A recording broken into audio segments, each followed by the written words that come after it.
할렐루야, 부활절입니다. 여러분들의 기억 속에 부활절은 어떻게 남아있는지요? 오늘 새로운 부활절의 기억을 또 하나 추가하는 즐거운 시간이 되었으면 좋겠습니다. 자, 여러분들 부활절 하면 가장 먼저 떠오르는 이미지가 혹시 계란이신가요? 네, 그럴 수도 있습니다만 사실 계란과 예수님의 부활은 별 연관이 없습니다만 전통으로 자리 잡아서 우리에게 아주 뗄래야 뗄 수 없는 상징과 같은 의미가 되었죠. 그만큼 우리는 어떻게 보면 부활에 대해서 알지만 완전히 다 이해하지 못할 수도 있겠다라는 생각이 들었습니다. 그래서 부활에 대해서 한번 고민을 해보고 또 부활이 우리에게 주는 의미를 한번 되새겨보는 복된 시간이 되었으면 하는 바람에서 오늘 말씀을 준비했습니다. 그렇다고 해서 오늘 계란이 준비되지 않은 건 아닙니다. 네, 계란도 있으니까 여러분 이따가 계란도 받아가시고요. 이웃에게 나눠주실 분들은 또 나눠주시면 좋겠습니다. 예수님께서 부활하셨다라는 사건에 있어서 전제 조건이 있습니다. 그것은 예수께서 죽으셨다는 거죠. 죽어야 부활하죠. 산자는 결코 부활할 수 없습니다. 예수께서 죽으셨습니다. 그렇게 십자가에서 우리의 죄값을 치르시고 죽으셨습니다. 자, 그러면 우리가 더 이상 죄의 권세에 놓여있지 않다라는 의미로 이해했을 때 이해가 가지 않는 부분이 있어요. 왜냐하면 예수께서 죄의 문제를 다 해결하셨으면 그 죄와 관련되어 있는 모든 문제들도 다 없어져야 하는데 여전히 우리는 죄를 짓고 있고요. 여전히 우리는 다 죽습니다. 늙어 죽든 사고 나서 죽든 병들어 죽든 어떻게든 죽습니다. 그런데 이 죽음이라는 것이 처음부터 있었던 것은 아니라는 것을 우리는 창세기를 통해 압니다. 처음 인간이 그리고 세상이 만들어졌을 때 하나님께서는 죽음이라는 것이 세상에 존재하지 않게 하셨습니다. 하지만 죄가 세상에 들어오고 아담의 범죄로 말미암아 너희가 정령 죽으리라 하셨던 그 말씀을 따라 죄로 인하여 죽음이 들어왔기 때문에 우리의 생각에 죄가 예수 그리스도의 십자가의 보혈로 다 사하여졌으면 이제는 죽음도 없어져야 하는데 그렇지 않죠. 예측하게도 우리는 모두 다 죽을 겁니다. 되게 말이 이상하네요. 언젠가는 죽을 겁니다. 언젠가는 이 땅에서의 생을 마감하고 하나님 품으로 돌아갈 겁니다. 그러니까 이 죄의 문제가 해결된 것과 죽음이 여전히 존재한다는 것 사이에 이 공백을 메워야 우리가 신앙에 대한 바른 이해를 할 수 있겠죠. 자, 먼저 죄가 예수 그리스도의 피 흘리심으로 예수님의 피값으로 우리의 죄를 대속했다는 사실은 명백합니다. 그러면 왜 여전히 죽음이 존재하느냐? 이것을 이해하기 위해서는 아까 모집사님이 살짝 다른 의미긴 하지만 아직도 라는 의미를 사용했죠. 성경을 해석하는 데 있어서 가장 중요한 것 중에 하나가 이미 그러나 아직이라는 표현입니다. 이미 예수께서 구원의 사역을 이루셨지만 아직 완전히 다 끝나지 않았다. 즉 예수께서 이 땅에 오셔서 죽으셨지만 예수님의 재림으로 인한 종말까지 완전히 다 끝나지 않은 이미 역사가 시작되었지만 그러나 아직 already but not yet이라는 표현으로 신학적으로 많이 쓰는데요. 이미 시작되었지만 아직 끝나지 않은 여정이 여전히 남아있다는 겁니다. 그렇기 때문에 우리는 예수께서 죽으셨지만 우리를 위해서 우리의 죄를 해결하려고 죽으셨지만 여전히 죄인으로 살아가고 있고 여전히 죄의 결과물인 죽음을 맞닥뜨리고 살아가는 겁니다. 만약 예수께서 죽으시고 세상에 종말이 났으면 우리는 존재하지 않았을 뿐만 아니라 더 이상 죽음이라는 것이 없었겠죠. 더 이상 죽음이라는 것이 이 땅에 있을 이유가 없죠. 여러분, 예수님의 재림, 종말에 대해서 한번 상상해 보셨잖아요. 예수님이 다시 오시는 그날 세상이 이제 처음부터 돌아가고 더 이상 죽음이 없고 천국과 지옥으로 이제 완전히 모든 것이 다 결정되는 그 종말을 생각해 봤을 때 예수님의 십자가의 죽으심으로 종말이 일어나지 않았지 않습니까? 그러니 여전히 죽음이 존재하는 겁니다. 예수님이 십자가에 돌아가시고 나서 다시 바로 에덴으로 회귀하는 게 아니잖아요. 그러니까 우리는 여전히 죽음을, 죄의 결과물들을 안고 살아가는 존재라는 겁니다. 그러면 예수님의 죽으심은 어떤 의미인가?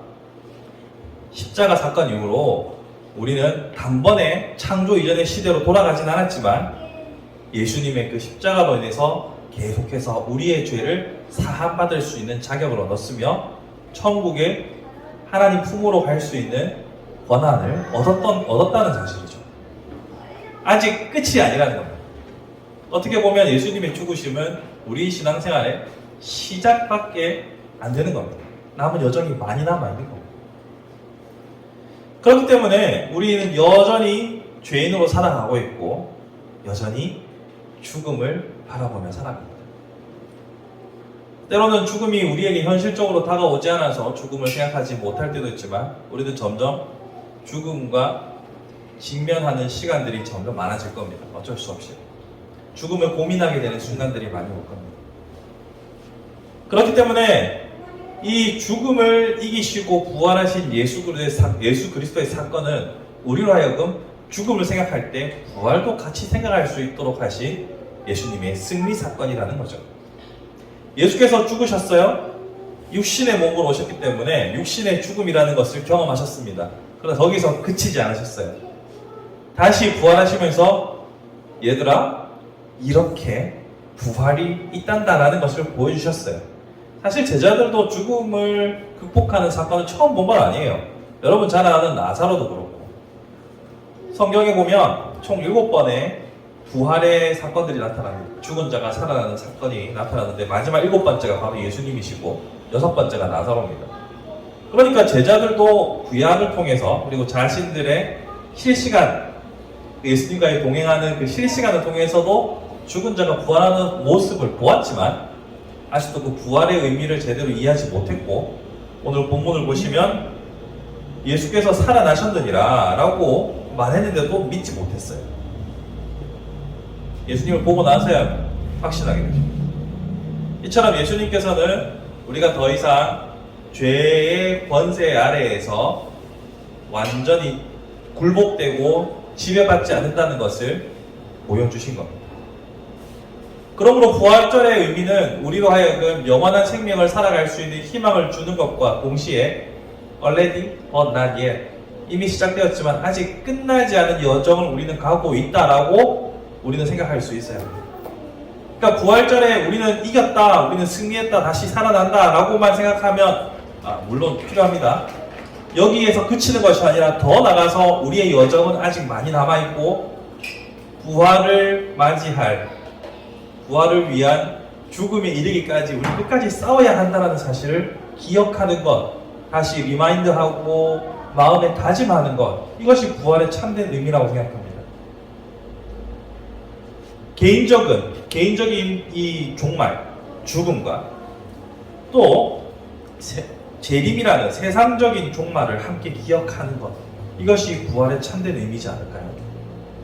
아까도 말씀드렸듯이 예수님의 재림이 있으면 다시 그날 부활이 다 죽은 자들이 다 살아나고 산자들은 다 영화를 얻으면 모든 것이 다 끝나는 그 시점에 이르기 전까지는 어차피 우리는 다 죽음과 직면하여 살아가는 거거든요. 그러니까 이 부활절을 생각할 때마다 예수 그리스도의 승리를 기념하며 동시에 여전히 죄인으로 살아가는 우리의 여정을 다시 한번 되새겨보는 것이죠.